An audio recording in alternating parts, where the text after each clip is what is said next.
My father built his empire with a surveyor's level and a stubborn refusal to die poor, and his widow started dismantling it before the flowers on his casket had even wilted. My name is Thomas Livingston. I'm 35 years old. I live in Phoenix, Arizona, and for most of my adult life, I believed that family was something sacred, something that didn't need a contract, something you could trust. I was wrong, and the education that corrected me cost me 48 hours of grief, 3 weeks of strategic silence, and one courtroom moment that I will remember for the rest of my life. Let me take you back to the beginning. My father, Robert Livingston, built Livingston General Contractors from nothing. I mean nothing. He started with a used pickup truck, a personal loan of $12,000 from my grandfather, and a commercial construction license he had studied for while working night shifts as a framing carpenter. By the time I was born in 1989, he had 4 employees. By the time I was in middle school, he had 42.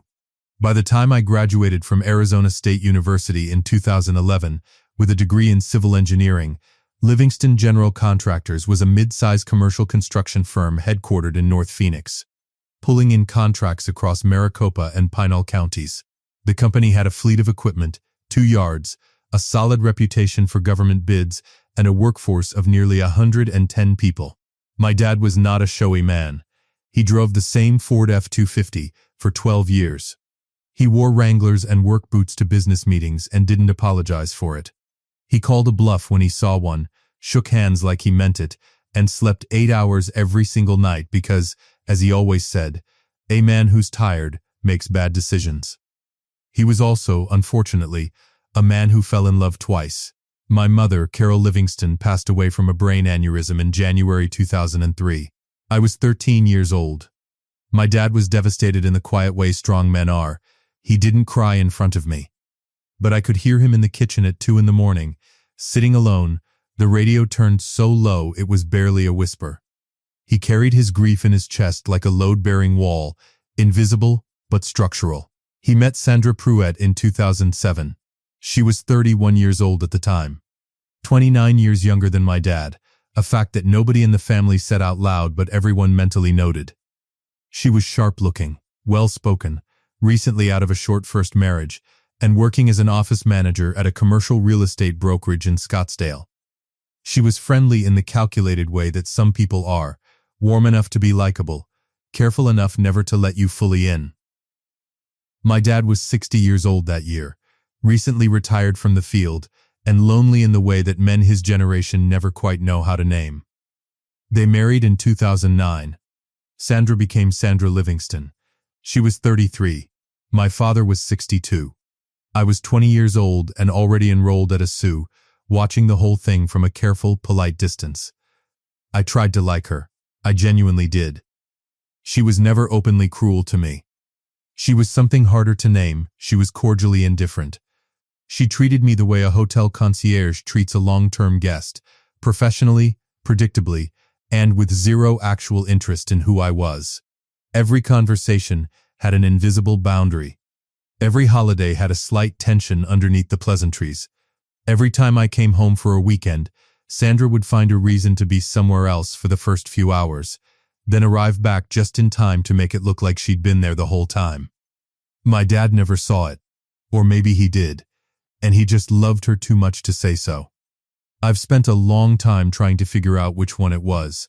What I know for certain is that by 2019, when I had been working as a project manager at Livingston General for 6 years, and my father had started taking half-days on Fridays, Sandra had quietly and systematically made herself indispensable to the business.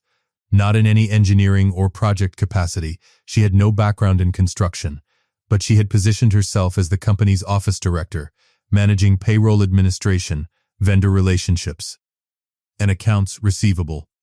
She had a salary, she had a company card, she had a desk in the office 3 days a week, and my dad bragged to his friends that she had really stepped up. I noticed things, small things, a vendor invoice that seemed inflated, a payroll line item with a name I didn't recognize, mileage reimbursements for routes that didn't match any job sites. I mentioned it once to my father in October 2021, carefully, professionally, framing it as a financial audit question, and not as an accusation against his wife. He looked at me across his kitchen table with tired eyes and said, "Thomas, I'm 64 years old. I'm not going to spend whatever time I've got left auditing my own marriage." I dropped it. I shouldn't have. My father was diagnosed with a progressive cardiac condition in early 2022. Arrhythmia compounded by arterial blockage that his cardiologist at Banner University Medical Center described as a ticking clock that couldn't be wound back. He had surgery. He recovered. He slowed down even more. He talked about retirement constantly, and did it never. He passed away on a Tuesday morning in March 2024. He was 67 years old. He died at home, in bed, with Sandra beside him. I got the phone call at 6:47 a.m., and I drove from my house in Tempe to the family home in North Phoenix in under 20 minutes, which tells you something about how fast I was driving. He looked peaceful. That part is true. Whatever you believe about where people go, my father looked like a man who had finally put down a very heavy thing and was resting. I stood in his bedroom for a long time. Sandra was in the kitchen on the phone with the funeral home, her voice low and efficient. Businesslike, I noted that, filed it away, and told myself I was being uncharitable because I was grieving. The funeral was held the following Friday. Family, employees, subcontractors, city officials who knew my dad. The place was packed. Men in work boots and women in black dresses, all pressed together in the same pew, all holding the same stunned, quiet grief for a man who had built things that would outlast everyone in that room. Sandra sat in the front row. She cried at the appropriate moments. She thanked people graciously during the reception. She was, as always, the picture of composure. 48 hours after my father's funeral, on Sunday morning, I received an email. It was from a family law and estate attorney based in Scottsdale, a man named Gerald Marsh, informing me that he was acting on behalf of Sandra Livingston and that, pursuant to my father's most recently executed will dated November 2023, Mrs. Livingston was the sole beneficiary of the estate, including the family residence at, all financial accounts held jointly or individually by Mr. Robert Livingston, and 100% of the shares in Livingston General Contractors LLC. The email requested that I contact Mr.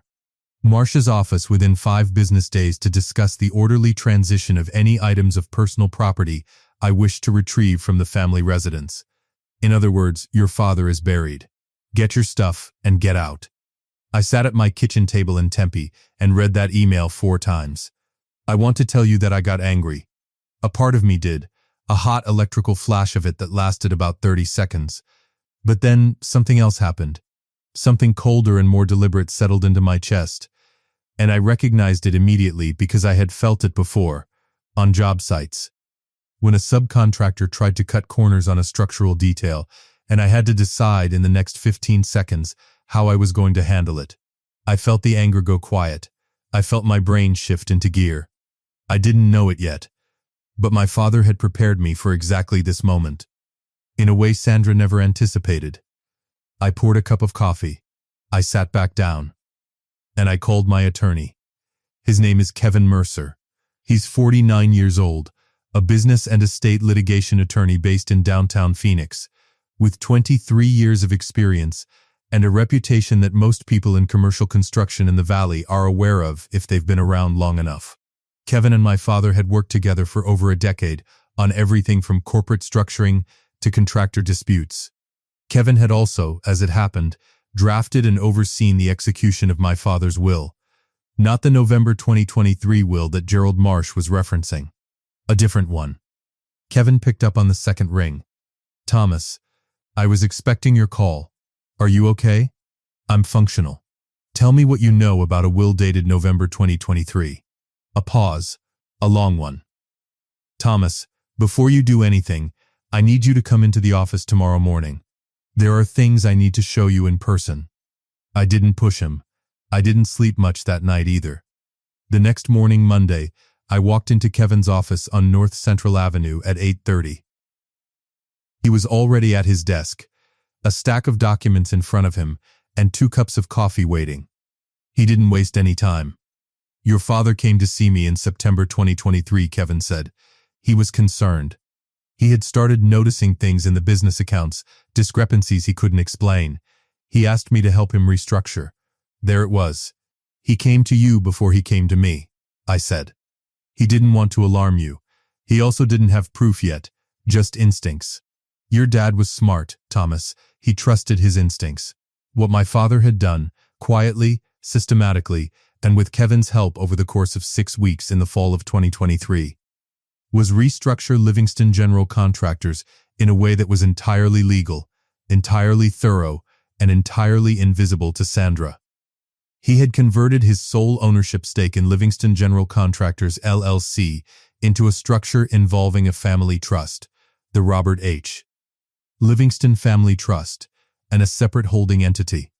The trust had a designated trustee and a designated beneficiary for operational control of the business assets. The trustee was Kevin Mercer.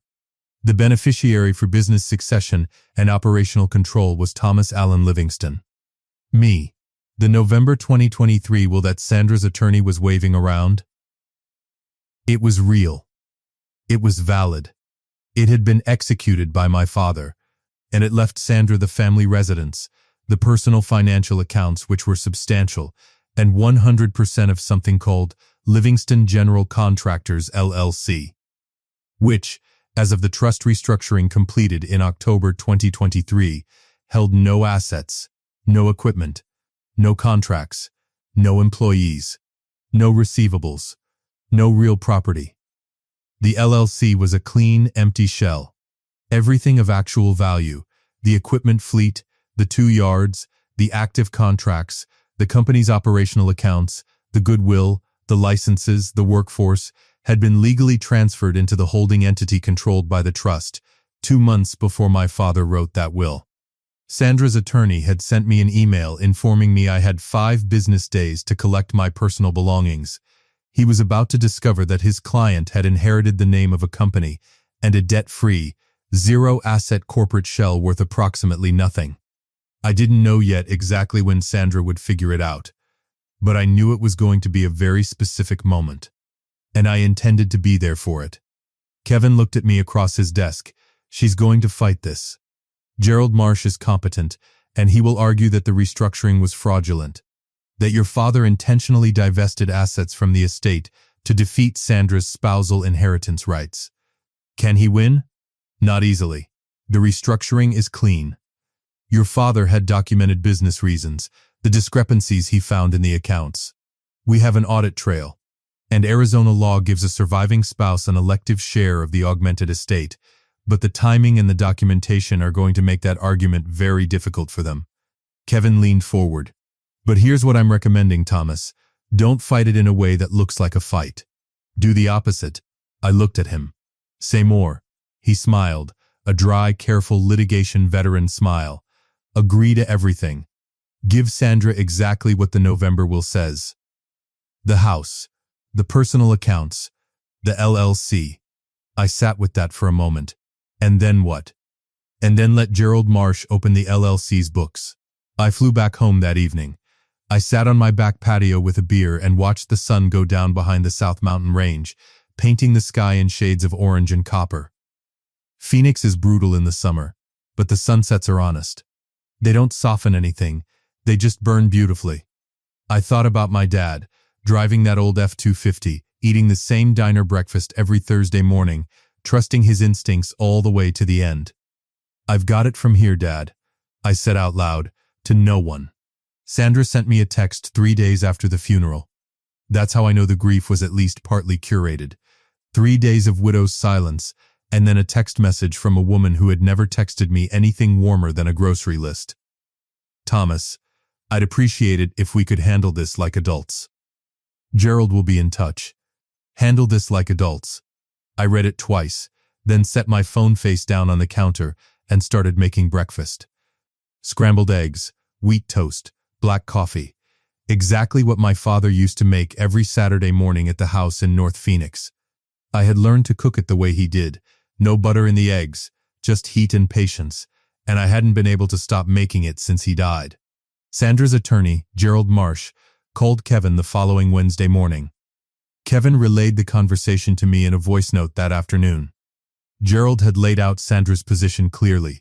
The November 2023 will was valid. Sandra was the sole beneficiary, and she expected full and immediate transfer of all estate assets, including Livingston General Contractors LLC. Gerald made pointed reference to the fact that any attempt to contest the will or introduce alternative asset structures would be met with aggressive litigation. He used the phrase scorched earth at least twice, Kevin said, which was interesting coming from a man who was about to walk into a fire. Kevin's response, delivered with the measured calm of a man who has won things in rooms most people will never enter, was simple. Thomas Livingston did not intend to contest the will. He would comply with the terms of the November 2023 will in full. All LLC interests would be transferred to Sandra Livingston, as specified. Kevin would prepare the paperwork. There was a pause on Gerald's end of that call. That's reasonable, Gerald had said, clearly expecting a fight and now slightly wrong-footed by the absence of one. Thomas is a reasonable person, Kevin had replied. He just wants his father's wishes respected. I want to pause here and tell you something about how grief and clarity can coexist in the same body at the same time. Because most people think they're opposites. They're not. I was genuinely deeply sad about losing my father. I missed him in a way I hadn't been prepared for. The silence where a phone call used to be. The automatic reflex of wanting to call him when something happened at work. Grief is not convenient. It doesn't wait for business hours. But grief also has a way of clarifying what matters. And what mattered, standing in the cold, clear light of March 2024 in Phoenix, was that my father had prepared something. He had anticipated this. He had done the work. The least I could do was honor it by doing mine. During the weeks between the funeral and the hearing, I kept going into the office.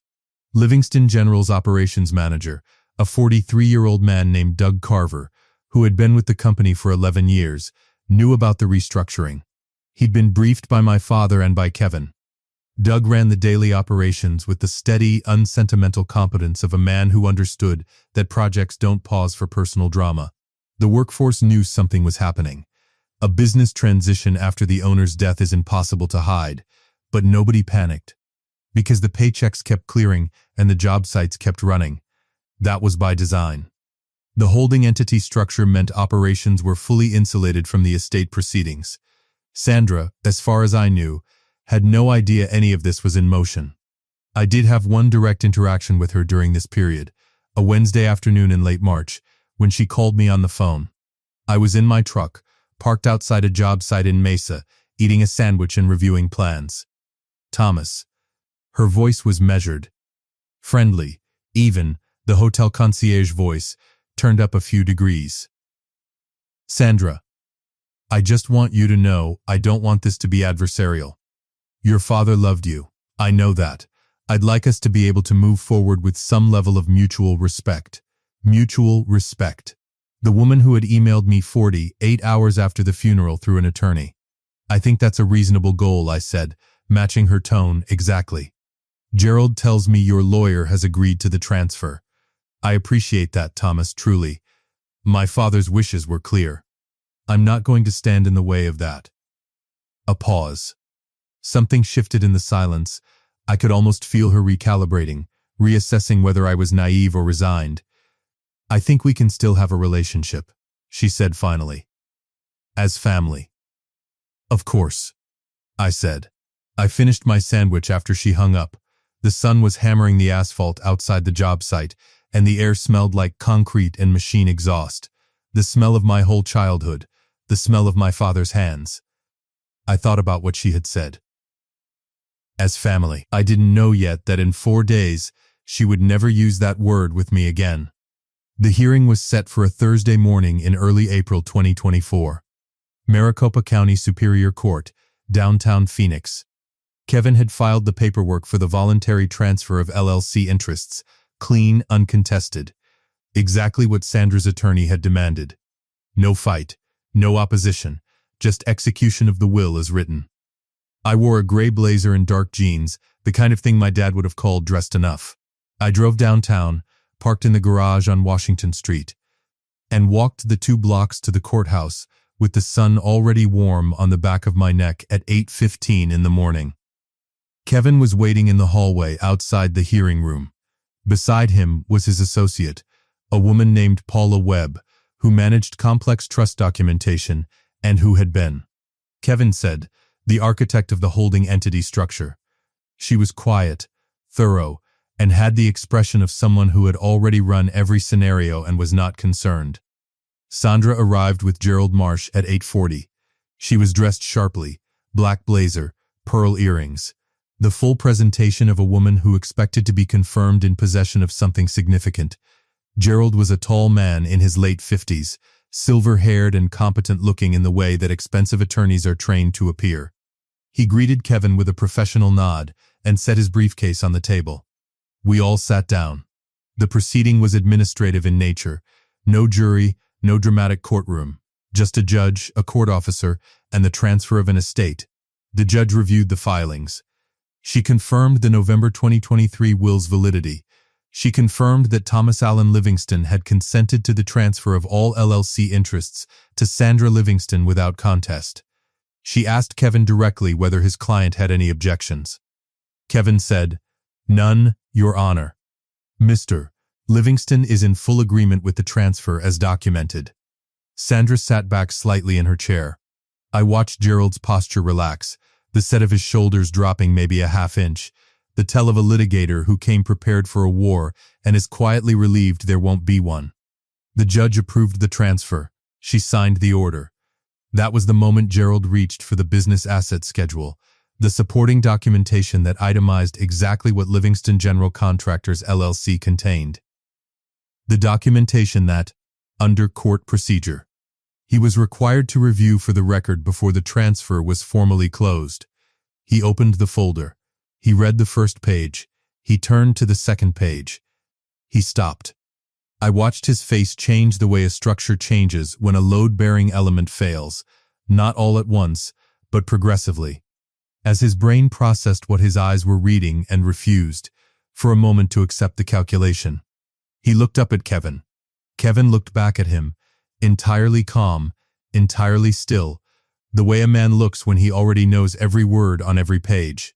Gerald looked back down at the document. He read the line again, the one specific sentence that had stopped him cold.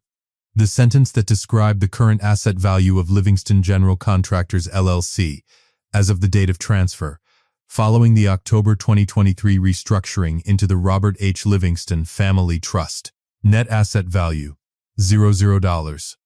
The silence in that hearing room lasted about 4 seconds.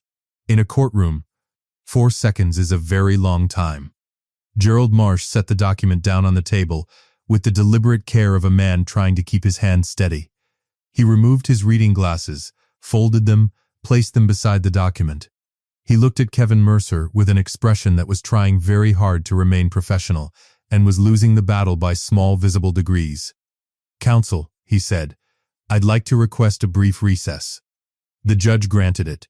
Sandra leaned toward Gerald immediately, her voice low but not low enough. "What's wrong? What does it say?" "Sandra." Gerald's voice was a wall. "Not here." They stepped into the hallway. I stayed in my seat. Kevin poured himself a glass of water from the pitcher on the table, unhurried, and slid one across to me. "How are you doing?" he asked quietly. "I'm good," I said, and I meant it. Through the glass panel beside the hearing room door, I could see Sandra's face changing. The composed widow's mask, the one she had been wearing since the funeral, since the email, since the phone call about moving forward as family, was coming off in real time. I watched Gerald speak, watched him show her the document, watched her head tilt forward to read it, then come back up. Her expression went through 3 or 4 distinct phases in about 30 seconds. I recognized all of them. Confusion, then disbelief, then the specific, sharp-jawed fury of a person who realizes they have been outmaneuvered. She pushed back into the hearing room before Gerald could stop her. "What did you do?" She was looking at me. Her voice was controlled, but only barely. "What did you do to that company?" I looked at her calmly. "I didn't do anything to the company. Sandra, my father did. 18 months ago. That's fraud. That's illegal. He stripped the assets from the estate, he restructured his business, Kevin said, smoothly and without emphasis, which is a legal right of any business owner. The restructuring was completed in October 2023, fully documented, with a clear and auditable business rationale. The will your client is relying on was executed in November 2023, after the restructuring was complete. Mr.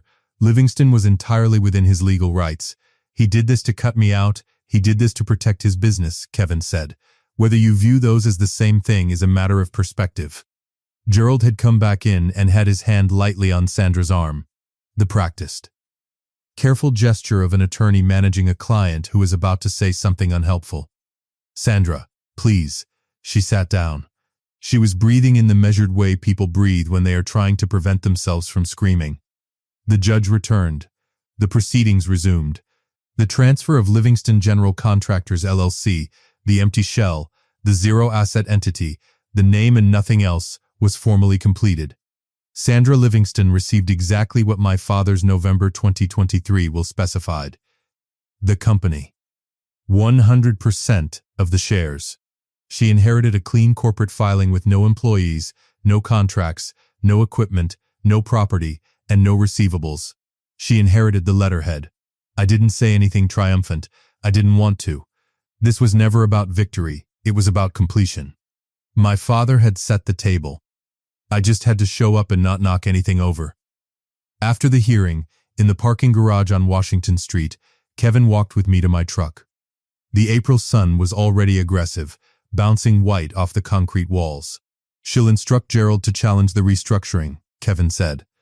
He'll file within 30 days. Can he? He can file. Winning is a different question.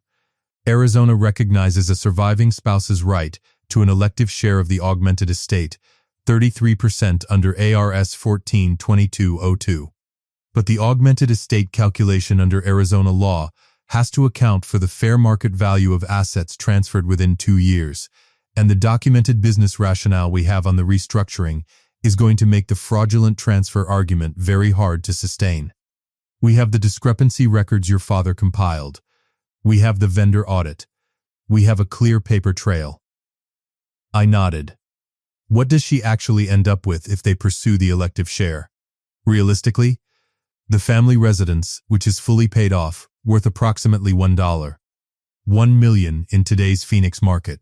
The personal financial accounts Robert held, which totals somewhere in the range of $400,000 after estate costs. A legitimate claim to a portion of the marital portion of business goodwill, which will argue down hard. She ends up comfortable, Thomas. She's not destitute. I'm not trying to destroy her, I said. I just wasn't going to let her take what 110 people depend on. Kevin nodded slowly. Your father said almost exactly the same words to me when he came in that September. I sat with that for a second. He had been watching the same thing I was watching. The slow, systematic positioning, the accounts, the cordial indifference, the patient accumulation of proximity to something valuable.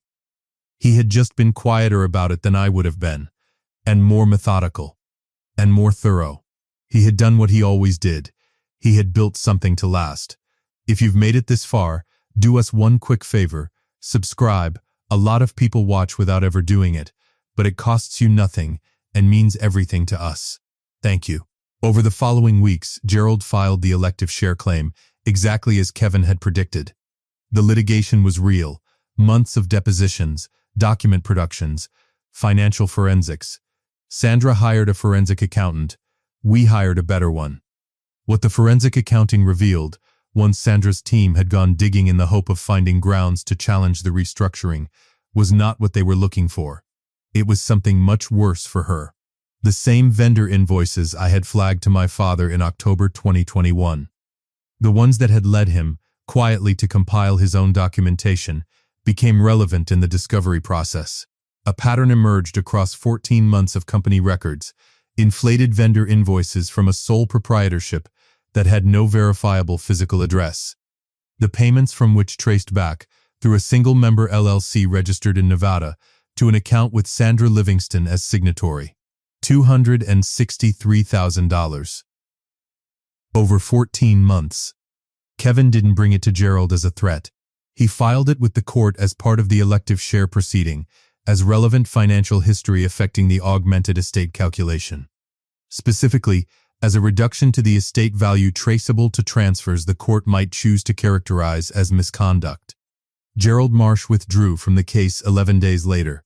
He cited a conflict of interest in his withdrawal filing, which is the polite legal language for, "I am not going to be in the room when this gets worse." Sandra retained a new attorney, a younger woman named Beth Coulter, out of Tempe.